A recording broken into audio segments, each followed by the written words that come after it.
ओम श्री शक्ति नमः। ओम श्री शक्ति नमः। ओम श्री शक्ति नमः। ओम श्री शक्ति नमः। ओम श्री शक्ति नमः। अथ षट्टुर्विंशोऽध्यायः। शंखचूड़ रूपधारी श्री हरि का तुलसी के भवन में जाना, तुलसी का श्री हरि को पासन होने का शाप देना, तुलसी महिमा, शालग्राम के विभिन्न लक्षण एवं महात्म्य का वर्णन। नारद जी बोले, भगवान नारायण ने कौन सा रूप धारण कर तुलसी में वीर्य दान किया था, उसे मुझे बताइए। श्री नारायण बोले, हे नारद, देवताओं का कार्य सिद्ध करने में सदा तत्पर रहने वाले भगवान श्री हरि वैष्णवी माया के द्वारा शंखचूड़ का कवच लेकर और फिर उसी शंखचूड़ का रूप धारण कर उसकी पत्नी का पार्थिवर्ती नष्ट करके शंखचूड़ को मारने की इच्छा से साध्वी तुलसी के घर गए थे।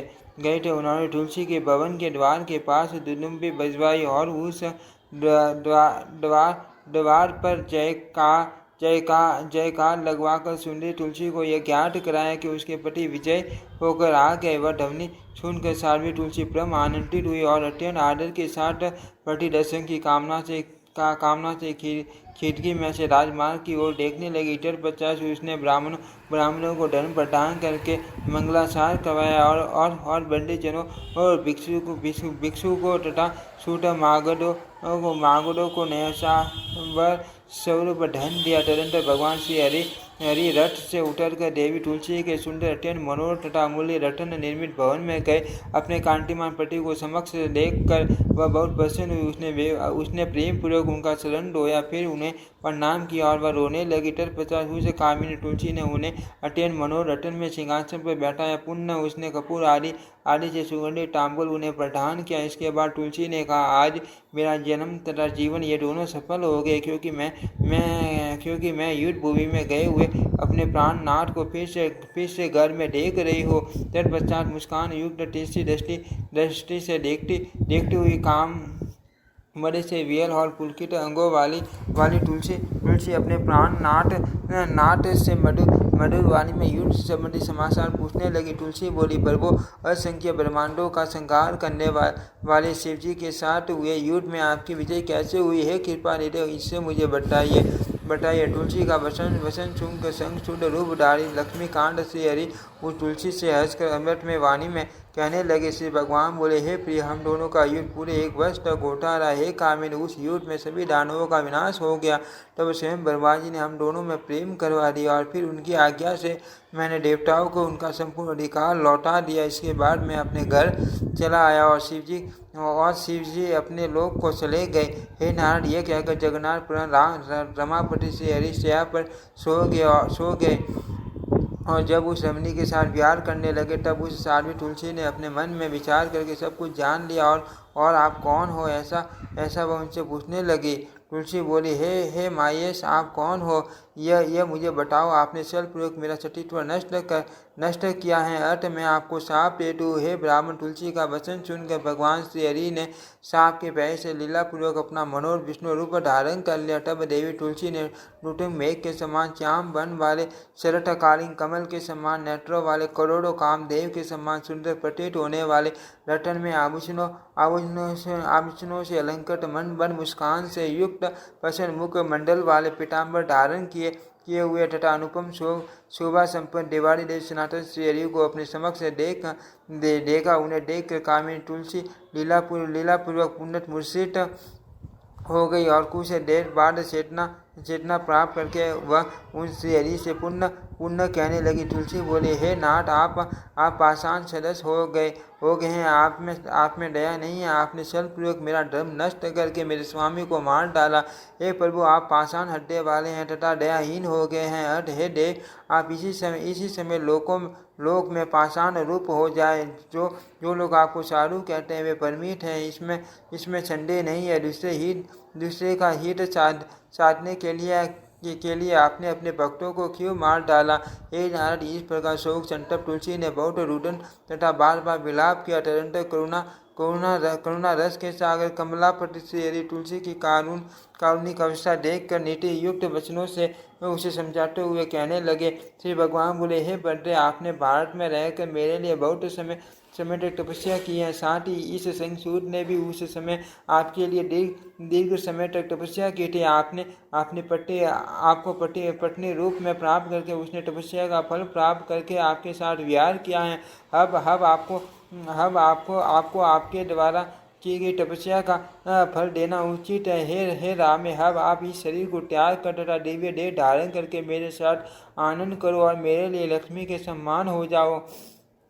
आपका ये शरीर गंड की नदी के रूप में सुप्रसिद्ध होगा। वह पवित्र नदी पुण्य में भारतवर्ष के मनुष्य को उत्तम पुण्य देने वाली होगी। आपका केश समूह पुण्य वृक्ष के रूप में प्रतिष्ठित होगा। आपके केश से उत्पन्न वह वृक्ष तुलसी नाम से प्रसिद्ध होगा। हे वरानने, देव पूजन में प्रयुक्त होने वाले त्रिलोकी के समस्त पुष्पों तथा पत्रों में तुलसी प्रधान रूप वाली मानी जाएगी। स्वर्गलोक, मृत्युलोक, पाताल तथा गोलोक, इन सभी स्थानों में आप मेरे सानिध्य में रहोगी। वृक्ष श्रेष्ठ उस उत्तम तुलसी नाम से आप पुष्पों के मध्य तथा प्रतिष्ठित रहेगी। गोलोक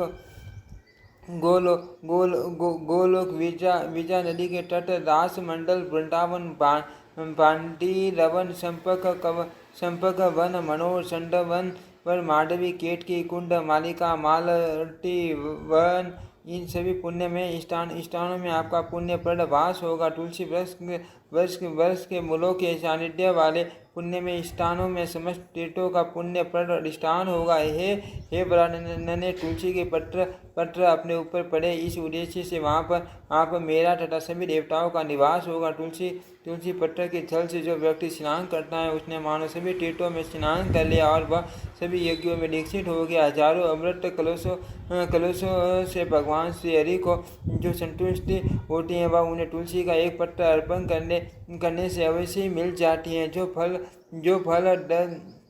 10,000 गायों का दान करने से होता है वही फल कार्तिक मास में तुलसी के पत्ते के दान से प्राप्त हो जाता है। जिस व्यक्ति को मृत्यु के अवसर पर तुलसी पत्ते का जल सुलभ हो जाता है वह सभी पापों से मुक्त होकर विष्णु लोक में प्रतिष्ठा प्राप्त करता है। जो मनुष्य प्रतिदिन भक्ति पर तुलसी का जल ग्रहण करता है वह 1,00,000 अश्वमेध यज्ञों से होने वाला पुण्य प्राप्त कर लेता है। जो मनुष्य हाथ में तुलसी लेकर या शरीर में इसे धारण कर तीर्थों में प्राण त्यागता है वह विष्णु लोक जाता है। जो मनुष्य तुलसी कांड से निर्मित माला को धारण करता है वह पट पर अश्वमेध यज्ञ का फल निश्चय ही प्राप्त करता है। जो मनुष्य तुलसी को अपने हाथ पर रखकर अपने प्रतिज्ञा वचन की रक्षा नहीं करता वह कालसूत्र नरक में पड़ता है और वहाँ पर चंद्रमा तथा सूर्य की स्थिति पर्यंत वास करता है। जो मनुष्य इस लोक में तुलसी के समीप झूठी प्रतिज्ञा करता है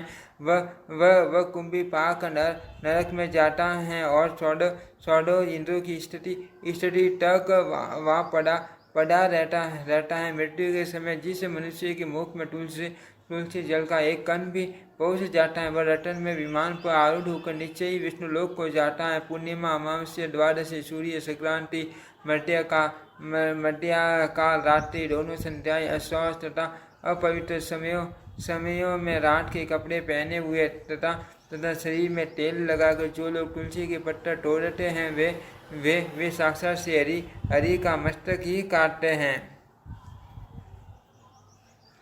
श्राद्ध व्रत, दान, प्रतिष्ठा तथा देवासन के लिए तुलसी पत्र बासी होने पर भी 3 रात तक शुद्ध बना रहता है। पृथ्वी पर पड़ा हुआ अथवा जल में गिरा हुआ या श्री विष्णु को चढ़ाया हुआ तुलसी पत्र धो देने पर दूसरे कार्यों के लिए शुद्ध होता है। वृक्षों की अधिशास्त्री देवी बनकर आप शाश्वत गोलोक में मुझ श्री कृष्ण के साथ सदा विहार करोगी।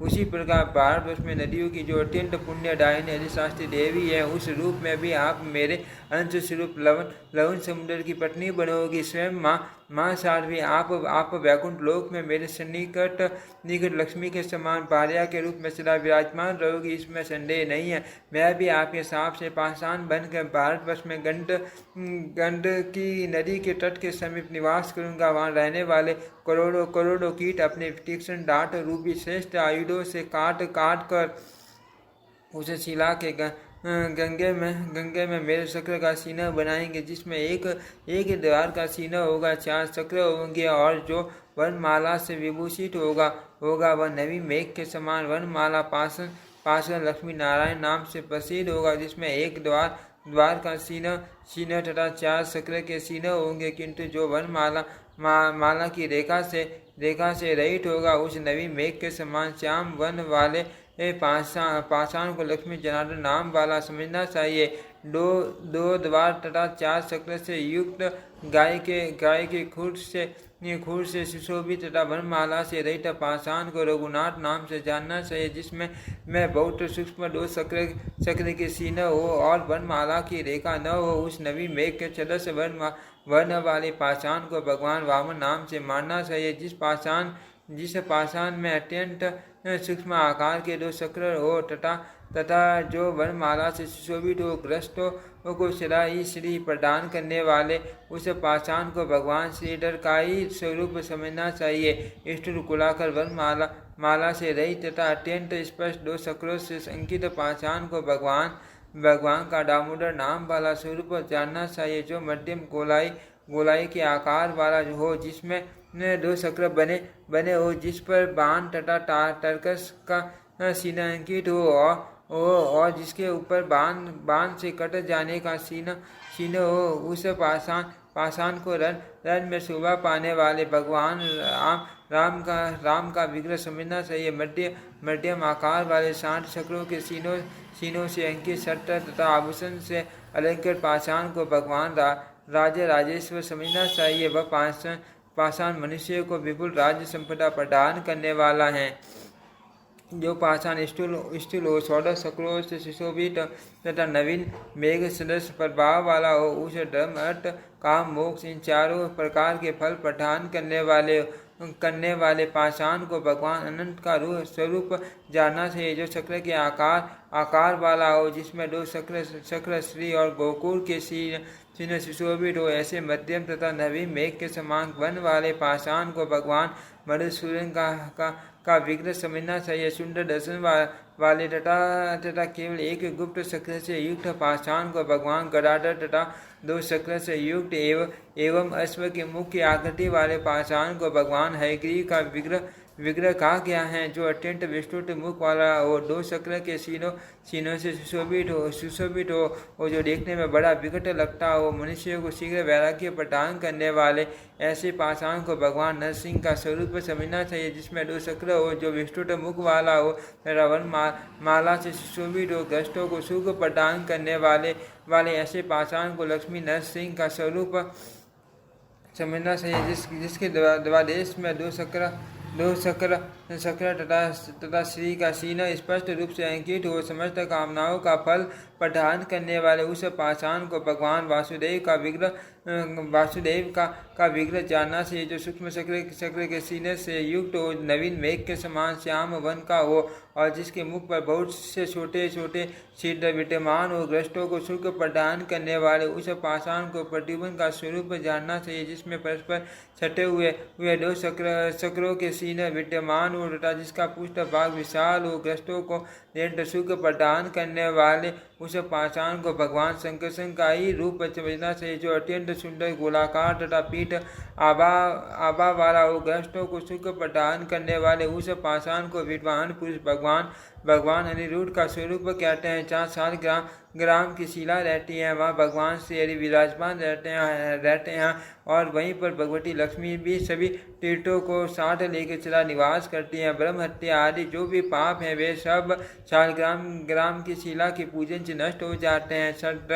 चक्राकार शालग्राम के पूजन से राज्य, गोलाकार शालग्राम के पूजन से माँ लक्ष्मी, सकट के आकार वाले शालग्राम के पूजन से कष्ट तथा चूल के सम्मान, अग्र भाग वाले शालग्राम के पूजन से निश्चित रूप से मृत्यु होती है।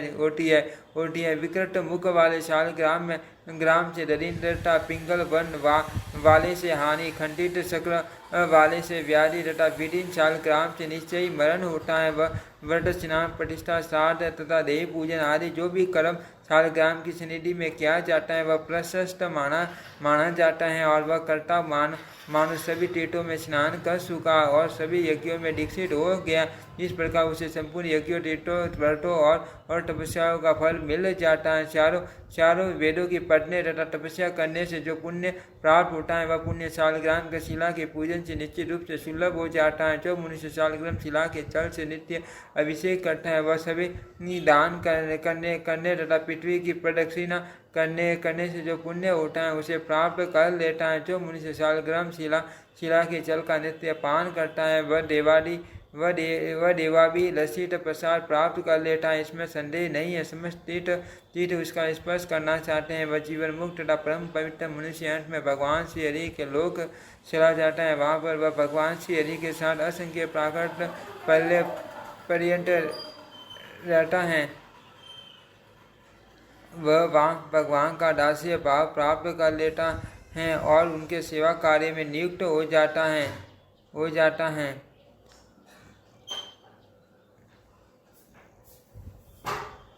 ब्रह्म हत्या सदस्य जो कोई भी पाप हो वे भी उस व्यक्ति को देखते ही उसी प्रकार भाग जाते हैं जैसे गरुड़ को देखकर सर्प उस मनुष्य के शरीर की रस से पृथ्वी देवी तुरंत पवित्र हो जाती हैं और उसके जन्म से उसके लाखों पितरों का उद्धार हो जाता है। जो मनुष्य मृत्यु के समय शालग्राम शिला के जल का पान कर लेता है वह समस्त पापों से मुक्त होकर विष्णु लोक को चला जाता है।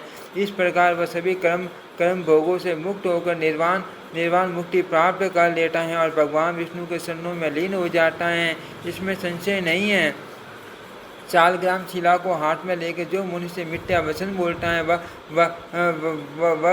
कुंभी पाक नरक में जाता है और ब्रह्मा की आयु पर्यंत वहाँ निवास करता है। जो शालग्राम शिला को हाथ में लेकर अपने द्वारा की गई प्रतिज्ञा का पालन नहीं करता वह 80 पत्र नामक नरक में जाता है और वहाँ 1,00,000 मनवंतर की अवधि तक रहता है। हे कांट, जो मनुष्य शालग्राम शिला से तुलसी पत्रों को हटा देता है वह दूसरे जन्म में स्थिति से वियुक्त हो जाता है। उसी प्रकार जो पुरुष संग से तुलसी पत्रों को अलग करता है वह भी शांत जन्मों तक भार्याविहीन तथा रोग युक्त रहता है।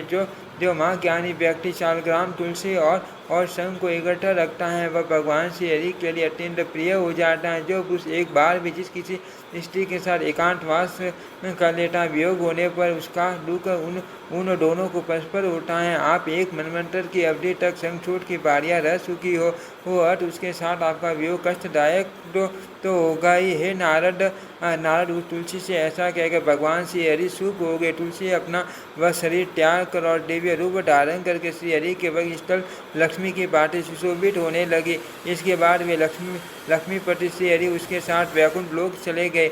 हे नारद, इस प्रकार लक्ष्मी, सरस्वती, गंगा और तुलसी ये चारों देवियाँ भगवान श्री हरि की पत्नियाँ हुई। उसी समय तुरंत तुलसी के शरीर से गंड की नदी उत्पन्न हुई और भगवान श्री हरि उसी के तट पर मनुष्यों के लिए पुण्यप्रद शालग्राम बन गए। हे मुने, वहाँ रहने वाले कीट शिला को काट कर उन्हें अनेक प्रकार के रूपों वाला बना देते हैं। जो शिलाएं जल में गिरती हैं वे निश्चित रूप से उत्तम फल देने वाली होती हैं। जो शिलाएं धरती पर गिरी रहती हैं वे सूर्य के ताप के कारण पीली पड़ जाती हैं।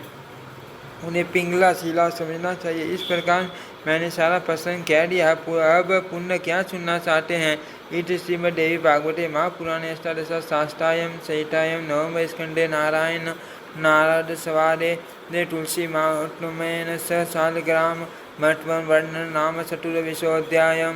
ओम श्री शक्ति नमः। ओम श्री शक्ति नमः। ओम श्री शक्ति नमः। ओम श्री शक्ति।